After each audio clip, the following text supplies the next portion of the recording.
Assalamualaikum warahmatullahi wabarakatuh. Yang terhormat Bapak Widi Taurus SEMSM selaku dosen pengampu mata kuliah Studi Kelayakan Bisnis. Di sini kelompok 6 akan mempresentasikan aspek keuangan dari Petalopia Craft. Kelompok 6 yang terdiri dari 1. Fitri Panca Arina dengan NIM 2162068, yang kedua Meila Dwi Maulidina dengan NIM 2162082, dan yang ketiga Nur Fadila dengan NIM 2162090, dan yang terakhir Risma Trianandia dengan NIM 2162105. Deskripsi usaha dari Petalopia Craft adalah sebuah usaha kreatif yang bergerak di bidang kerajinan tangan atau kriya, khususnya dalam pembuatan aksesoris dan dekorasi dengan bunga artifisial. Petalopia Craft salah satu dari sebuah usaha yang bergerak bidang kerajinan tangan atau craft untuk hadiah. Usaha ini berdiri pada tahun 2024 dan berlokasi di Jombang, Mojokerto, dan Surabaya. Produk yang diproduksi usaha ini mulai dari buket, hampers, dan lain-lain. Dengan banyaknya permintaan pasar, usaha ini semakin berinovasi dalam memenuhi pasar. Buket yang dulunya identik dengan bunga sekarang lebih inovatif lagi seperti buket jajan, buket uang, buket jilbab, dan masih banyak lagi. Semakin inovatifnya produk yang dihasilkan, memberikan respon positif dari pasar, sehingga buket yang ditawarkan menjadi core produk. Selain produk buket, Petalopia Craft juga dikenal sebagai jasa pembuatan hampers, plug box, standing flowers board. Untuk selanjutnya yaitu aspek keuangan. Aspek keuangan pada studi kelayakan bisnis digunakan untuk menilai keuangan perusahaan yang meliputi perolehan sumber dana, estimasi pendapatan, dan jenis investasi beserta biaya yang dikeluarkan selama investasi serta proyeksi laporan keuangan. Adapun metode dalam perhitungan keuangan dalam studi kelayakan bisnis meliputi 1. Average Rate of Return Method atau ARR, yang kedua Payback Period Method atau PBP, yang ketiga Profitability Index atau PI atau B-C ratio, yang keempat Net Present Value Method atau NPV, yang kelima Internal Rate of Return Method atau IRR. Yang selanjutnya yaitu perhitungan aliran kas neto.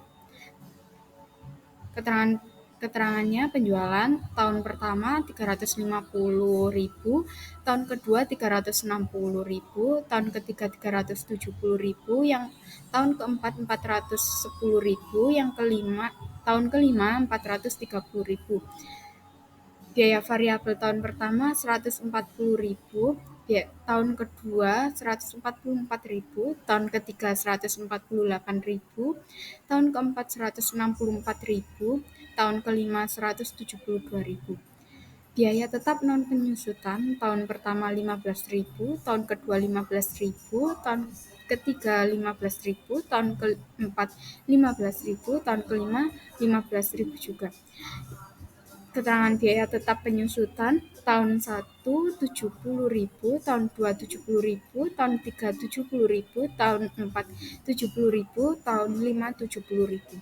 Total biaya tahun 1 225.000, tahun kedua 229.000, tahun ketiga 233.000, tahun keempat 249.000, tahun kelima 257.000. Laba sebelum pajak tahun pertama 125.000, tahun kedua 131.000, tahun ketiga 137.000, tahun keempat 161.000, tahun kelima 173.000. Pajak 30%, tahun pertama 37.500, tahun kedua 39.300, tahun ketiga 41.100.000, tahun keempat 48.300, tahun kelima 51.900. Laba neto tahun pertama 87.500, tahun kedua 91.700, tahun ketiga 95.900, tahun keempat 112.700, tahun kelima 121.100.000. Penyusutan tahun pertama 70.000, tahun kedua 70.000, tahun ketiga 70.000, tahun keempat 70.000, tahun kelima 70.000. Nilai residu pada tahun kelima 100.000, modal kerja pada tahun kelima 50.000. Jadi kas neto atau proses pada tahun pertama 157.500, tahun kedua 161.700, tahun ketiga 165.900, tahun keempat 182.700, tahun kelima 341.100. Yang pertama melalui Accounting Rate of Return Method atau ARR. ARR sama dengan rata-rata laba setelah pajak atau EAT dibagi rata-rata investasi dikali 100%. Sama dengan Rp87.500 ditambah Rp91.700 ditambah Rp95.900 ditambah Rp112.700 ditambah Rp121.100 dibagi Rp500.000 ditambah Rp100.000 dibagi 2. Ketemu Rp101.780 dibagi Rp300.000 sama dengan 0,34 atau 34%. Tingkat keuntungan yang diharapkan sebesar 20%, maka rencana investasi tersebut dilaksanakan karena ARR lebih tinggi dari keuntungan yang diharapkan. Yang kedua ada payback period method.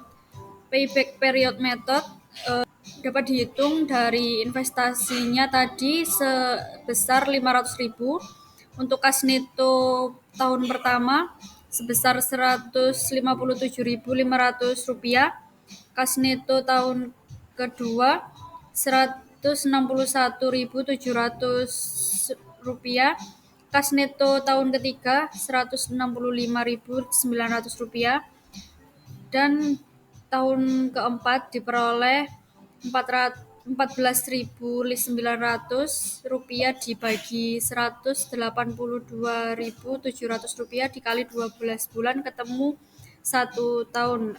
Jadi pengembalian pada bulan pertama. Untuk itu proyek layak dilaksanakan karena pengembalian tidak sampai 5 tahun. Metode net present value. Tahun pertama kas neto Rp157.500 dengan diskon rate PV 0,833 dan kas neto sebesar Rp131.198. Tahun kedua kas neto Rp161.700 untuk diskon rate PV-nya 0,694 dan kas netonya Rp112.220. Untuk tahun ketiga, kas netonya Rp165.900, diskon rate PV-nya 0,579, kas netonya Rp96.056. Untuk tahun keempat Rp182.700, untuk diskon rate PV-nya 0,482, kas netonya Rp88.061. Tahun kelima Rp341.100, untuk diskon rate PV-nya 0,402 dan kas neto sebesar Rp137.122. Jadi total PV dari kas neto sebesar Rp564.657. Untuk investasi atau outlay-nya sebesar Rp500.000 dan net present value atau NPV-nya sebesar Rp64.657.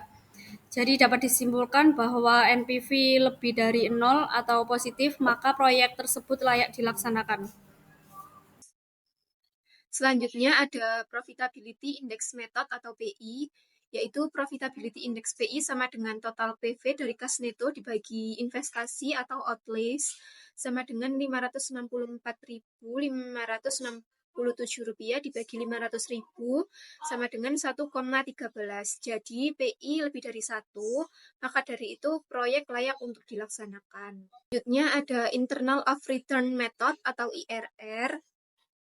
Berikut ini adalah metode internal of return-nya dengan perhitungan IRR 20% sama dengan Rp64.657 dibagi Rp564.567 dikurangi Rp448,29 dikali 30% dikurangi 20% sama dengan 20% ditambah 5,54% sama dengan 25,54% atau dengan perhitungan IRR 30% didapatkan dari Rp51.971 dibagi Rp564.657 dikurangi Rp448.029 dikali 30% dikurangi 20% sama dengan 30% dikurangi 4,46%, maka akan mendapatkan hasil 25,54%.